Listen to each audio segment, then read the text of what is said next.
Assalamualaikum warahmatullahi wabarakatuh. Halo Sobat Grobogan Gokil semuanya. Sehat ya untuk hari ini ya. Nah, akhirnya terbongkar juga ya.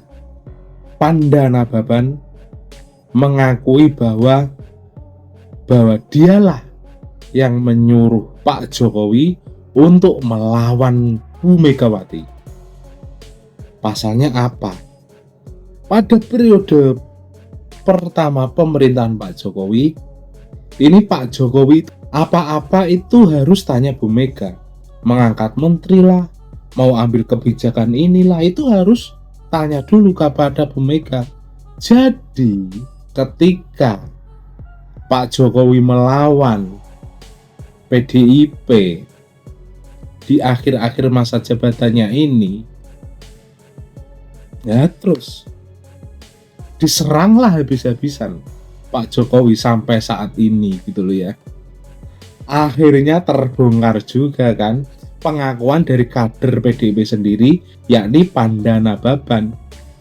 Tak hanya itu saja, mantan pendiri PDIP Laksamana Soekardi juga mengungkap bahwa arogansi Bu Mega dalam kepemimpinan PDIP dan harusnya Pak Jokowi itu tidak diperlakukan seperti ini oleh PDIP.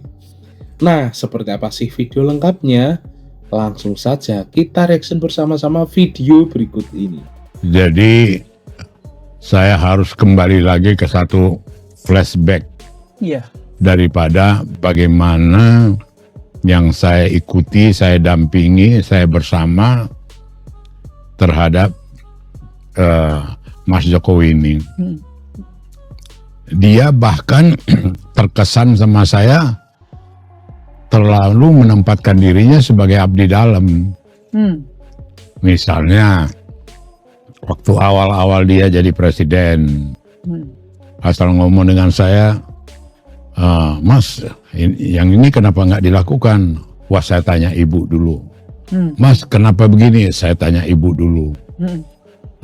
Bahkan pernah beberapa kali saya tanda kutip mengajari dia melawan Ibu Mega untuk tidak semua diikuti, gitu loh. Sampai ke situ saya. Jadi ambil satu contoh,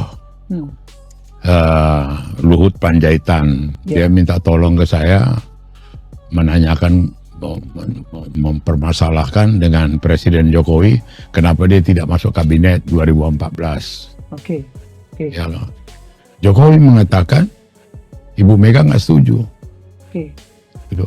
Oh, saya bilang, saya ajari dia, saya lawan supaya dilawan, berargu. Saya bilang, Mas Jokowi, Megawati itu pernah jadi presiden. Dia tahu hak prerogatif. Begitu, iya, bilang.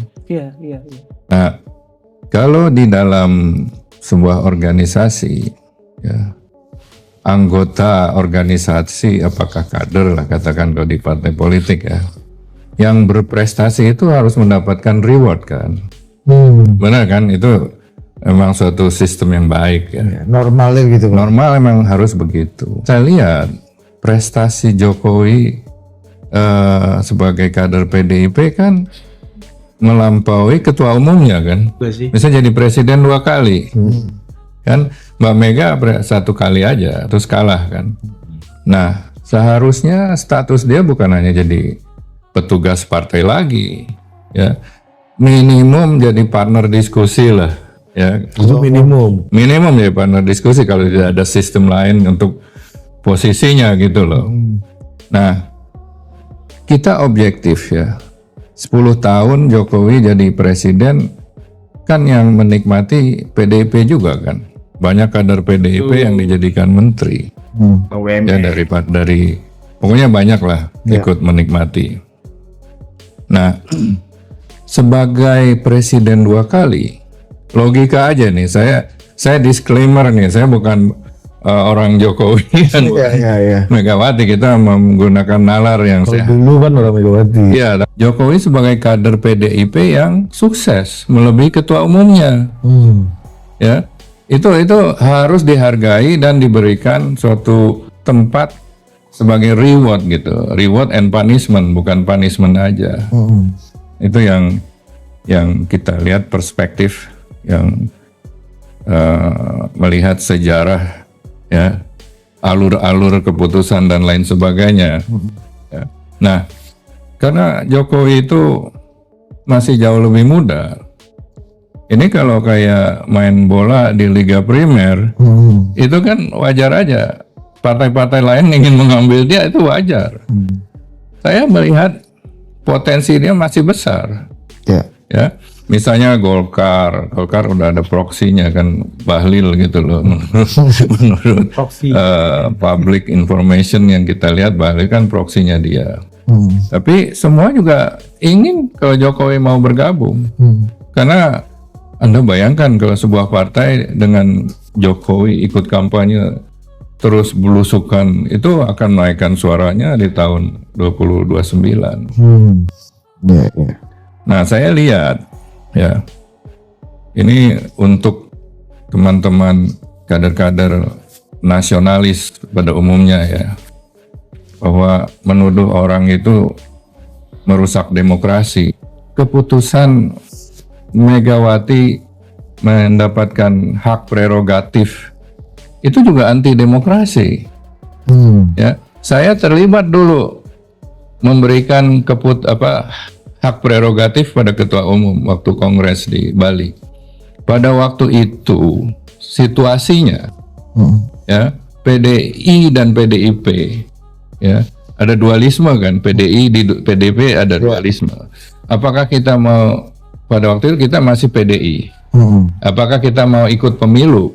Apakah Pak Harto akan menghalang-halangi kita ya, karena tidak diakui sebagai pimpinan PDI? Maka dalam kongres diberikan hak prerogatif kepada ketua umum untuk merubah nama partai, untuk ikut pemilu, sekaligus untuk menyusun pimpinan partai DPP dan menciptakan logo partai baru. Pokoknya supaya cepat lah dalam keadaan darurat, tekanan. Nah, dari situ kok berkembang dari hak prerogatif untuk melaksanakan segala-galanya. Ini untuk logo ya awalnya ini ya, kisah hak prerogatif ini saja. Ya, kurang lebih logo, nama partai yang ditambahin pembaruan dan kepengurusan baru gitu loh. Perjuangan. Ya, ditambahin perjuangan. Tapi kalau memberikan hak prerogatif itu dengan Mbak Mega mengatakan nanti calonnya saya yang menentukan kan. Pernah kan ngomong gitu kan. Nah, Ratu ya kan. Hak prerogatif itu seperti apa yang dimiliki oleh Pak Harto dulu. Ya kan, dia memilih wapresnya, dia milih dirinya sendiri. Tapi Pak Harto tidak pernah gembar-gembor saya pemegang hak prerogatif. Dia dengan cara seolah-olah demokratis gitu loh. Disuruh ini, suruh itu, akhirnya ada perwakilan, ada rapat, ya, dia juga gitu loh. Jadi nggak beda gitu loh sebenarnya. Formalitas ya kan. Nah, jadi kalau saya lihat ya, kalau hak prerogatif yang diberikan kepada satu orang, kan kelemahan orang ada kekuatan dan ada kelemahan juga ya. Apalagi semakin dia uzur kan, kognitifnya makin lemah kan, daya cernanya juga semakin lemah. Nah, kemarin kalau dilihat pidatonya bahwa wah, Kongres mau diganggu gitu loh. Mbak Mega itu masih terjebak ya dalam situasi zaman Orde Baru. Emang Kongres PDI itu partai yang selalu diganggu gitu loh, yang tidak diinginkan oleh Pak Harto. Tapi kalau sekarang ya udah tidak ada hal-hal seperti itu. Apalagi kalau dia kuat di kader-kadernya, ya nggak usah khawatir. Bukan waspada itu juga perlu, Pak.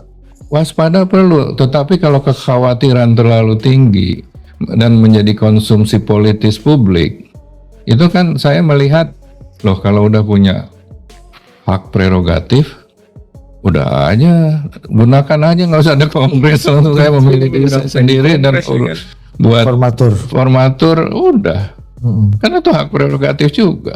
Meskipun di Kongres juga hasil Kongresnya memberikan hak prerogatif pada ketua umum untuk iya kan Pak. Dan daripada buang-buang uang, gunakan aja hak prerogatifnya. Nggak usah Kongres saya lagi gitu loh. Kan bisa kan. Mbak Mega waktu berkuasa terlalu carried away. Carried away itu terbuai lah. Ya, terbuai dengan kekuasaannya. Tidak memikirkan strategi perencanaan untuk pemilihan kepilih lagi. Karena mungkin merasa waktu itu tidak ada yang bisa melawan dia.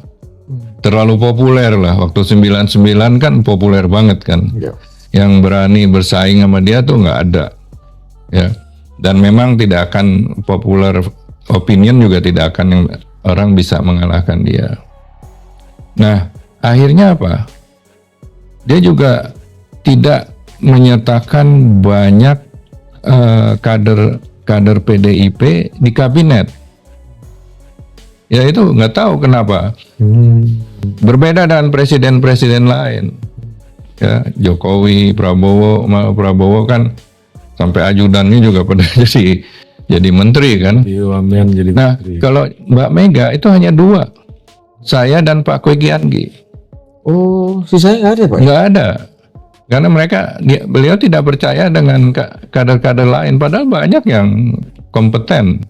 Banyak sekali. Ada Eros Jarot, ada Roy Janis, ada Sofan Sofyan, ada macam-macam lah. Ada Mas Pram waktu itu belum menteri ya? Mas Pram belum. Presiden waktu itu ya Mas? Belum. Sama sekali. Mas Pram baru dijadikan sekjen.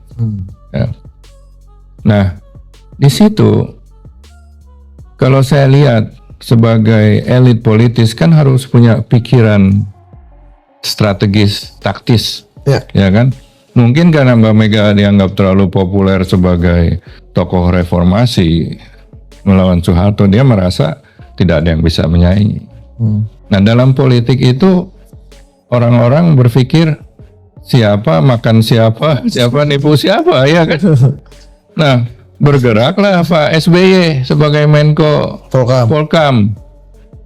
Ternyata itu tidak digubris, tidak terlalu diperhatikan. Akhirnya apa? Banyak menterinya yang ikut SBY. Kita lihat setelah SBY jadi presiden kan, Pak Budiono yang dibangga-banggakan jadi profesional, iya betul. Menteri Keuangan. Pak JK jadi wapres. Pak JK Menko-nya, lalu Yusril juga yang dekat banget.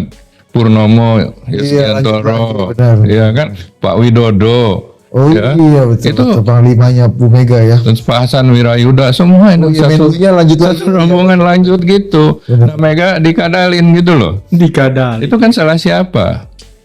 Nah, pada waktu itu saya pernah mengatakan pada Mbak Mega, Mbak tolong dipanggilin aja semuanya. Dia merasa wah nggak mungkin lah bisa menang gitu loh. Tapi kembali itu sejarah pertama tuh dia marah. Wong Ratu kok dikadalin gitu kan? Kalah lagi kan? Nah itu marah pertama. Sampai sekarang kan nggak pernah mau ketemu dengan SBY. Tapi ya SBY sebagai orang yang juga memiliki advantage dan pinter kan nggak mau taklid juga kan? Ya bukan taklid itu, loyal itu tidak harus taklid kan? Loyal itu harus kritis.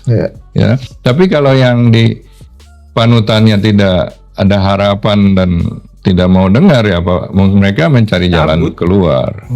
Nah, dari situ mulai Jokowi ketika jadi presiden 2 kali, dia juga mulai memikir ke depan. Wajar lah kalau menurut saya. Berarti orang belok dari Bu Mega ini nggak sekali 2 kali ya? Udah dari dulu maksudnya? Udah dari dulu. Dia mengandalkan dia sebagai pemimpin yang harus semua anak buahnya loyal, dengar, ya. patuh. Tapi kalau ada orang pandai dan orang berpotensi nggak mau begitu. Terus jadi taklid gitu kan nggak mau. Ya kan ini udah, apalagi sekarang Mbak Meganya udah semakin senior lah, udah kognitifnya juga berkurang ya karena umur dan lain sebagainya. Nah kita lihat dengan keributan ini, ternyata orang dekatnya dua, Mbak Puan dan Pak Budi Gunawan sudah nyebrang Nyebrang gimana? ke Prabowo. Ini asumsi atau Loh, kenyataan kan jadi anggota kabinet kan? Pak Budi Gunawan? Ya, Mbak Puan juga kan karena takut undang-undang MD3 kan bisa aja dikerjain. Dia sudah melakukan pendekatan gitu loh, bahkan Lebih kompromis lah. lebih kompromistis ya. Dan mereka sudah ada zona nyaman yang tidak mau dilepas gitu loh. Tapi itu kan tokoh-tokoh penting di dalam partai.